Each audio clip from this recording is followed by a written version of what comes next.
Baik, Assalamualaikum warahmatullahi wabarakatuh. Sebelumnya, perkenalkan saya Mega Diva Putri dengan NIM 20.000 Adapun tujuan saya ialah sesuai dengan tugas yang Ibu berikan, membuat video terkait dengan materi minggu lalu.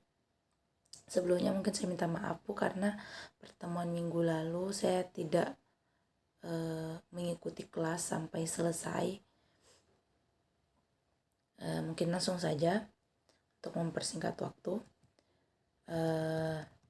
Apa sih metode penelitian itu? Secara singkat, metode penelitian merupakan cara bagaimana kita melakukan penelitian. Sedangkan penelitian adalah upaya untuk mendapatkan informasi dan melakukan investigasi data guna mendapatkan ilmu pengetahuan atau menemukan ilmu baru. Penelitian pada umumnya bertujuan untuk menemukan, mengembangkan, atau menguji kebenaran suatu pengetahuan. Menemukan berarti memperoleh sesuatu untuk mengisi kekosongan atau kekurangan.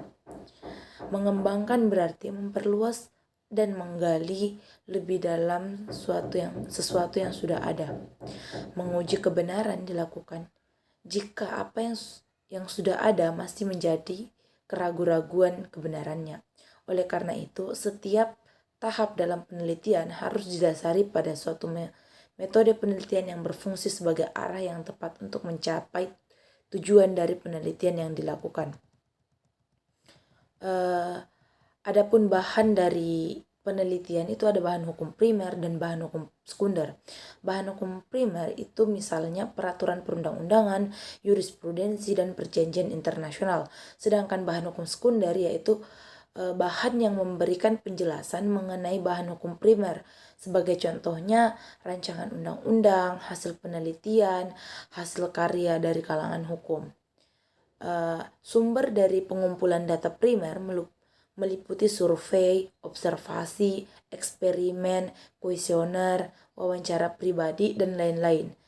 Sebaliknya, sumber dari pengumpulan data sekunder adalah publikasi, pemerintahan, situs web, buku, artikel, jurnal, catatan internal, dan lain sebagainya. Kemudian, jenis penelitian hukum normatif atau normative law research itu menggunakan studi kasus normatif berupa produk perilaku hukum. Misalnya mengkaji undang-undang. Pokok kajiannya adalah hukum yang dikonsepkan sebagai norma atau kaidah yang berlaku dalam masyarakat dan menjadi acuan perilaku setiap orang. Pendekatan dari yuridis normatif adalah pendekatan yang dilakukan berdasarkan bahan hukum utama dengan cara menelaah teori-teori, konsep-konsep, asas-asas hukum, serta peraturan perundang-undangan yang berhubungan dengan penelitian yang sedang dilakukan. Adapun metode pendekatan dalam penelitian, metode pendekatan yang dilakukan dalam penelitian ini adalah yuridis normatif, yaitu suatu penelitian yang secara deduktif dimulai analisa terhadap pasal-pasal dalam peraturan perundang-undangan yang mengatur terhadap permasalahan di atas. Penelitian hukum secara yuridis maksudnya penelitian yang mengacu pada studi kepustakaan yang ada ataupun terhadap data sekunder yang digunakan.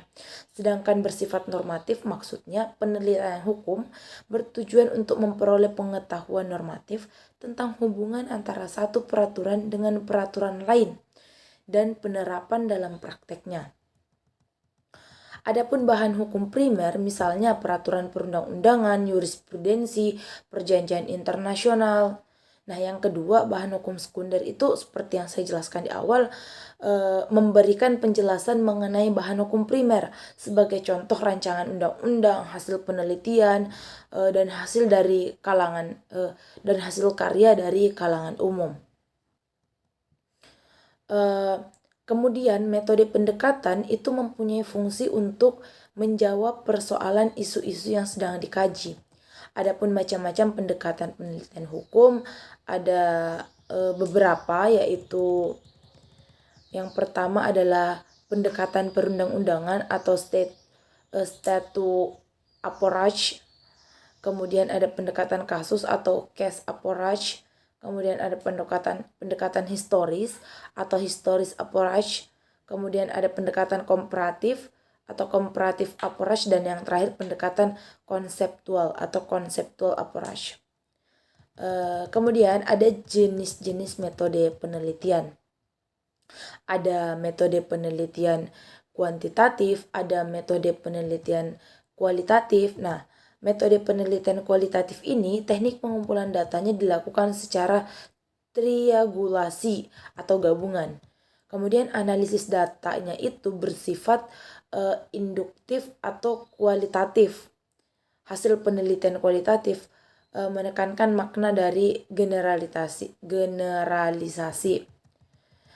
Menurut Creswell dalam Sugiono 2012, metode penelitian hukum dibagi menjadi 5 macam, yaitu phenomenological research, ground theory, ethnography, case study, dan narrative research. Kemudian, phenomenological research ini merupakan salah satu jenis penelitian kualitatif di mana peneliti melakukan pengumpulan data dengan observasi partisipasi untuk mengetahui fenomena esensial partisipan dalam pengalaman hidupnya. Kemudian yang kedua adalah ground theory ground theory atau salah satu jenis penelitian kualitatif juga, yang mana peneliti bisa menarik generalisasi apa yang diamati atau dianalisa secara induktif. Teori abstrak tentang proses, tindakan atau interaksi berdasarkan pandangan partisipan yang diteliti. Kemudian ada ethnography merupakan jenis penelitian kualitatif di mana peneliti melakukan studi terhadap budaya kelompok dalam kondisi yang alamiah melalui observasi dan juga wawancara. Kemudian ada case study, merupakan penelitian kualitatif di mana peneliti melakukan eksplorasi secara mendalam terhadap program, kejadian, proses, aktivitas terhadap suatu atau lebih orang, suatu kasus terkait waktu atau aktivitas, dan peneliti melakukan pengumpulan data secara mendetail dengan menggunakan berbagai prosedur pengumpulan data dan dalam waktu yang berkesinambungan. Kemudian ada narrative research, merupakan penelitian kualitatif di mana peneliti melakukan studi terhadap orang atau terhadap orang individu atau lebih untuk mendapatkan data tentang sejarah dalam kehidupannya. Kemudian data tersebut selanjutnya oleh peneliti disusun menjadi naratif kronologis. Kemudian ada metode penelitian kombinasi, metode penelitian deskriptif, dan yang terakhir adalah metode penelitian pengembangan. Mungkin dari saya itu saja yang dapat saya sampaikan terkait dengan resume minggu lalu yang saya dapatkan dari teman-teman. Jika masih kurang mohon dimaafkan, dan ada salah kata saya mohon maaf yang sebesar-besarnya, Ibu, dan saya akhiri. Assalamualaikum warahmatullahi wabarakatuh. Terima kasih.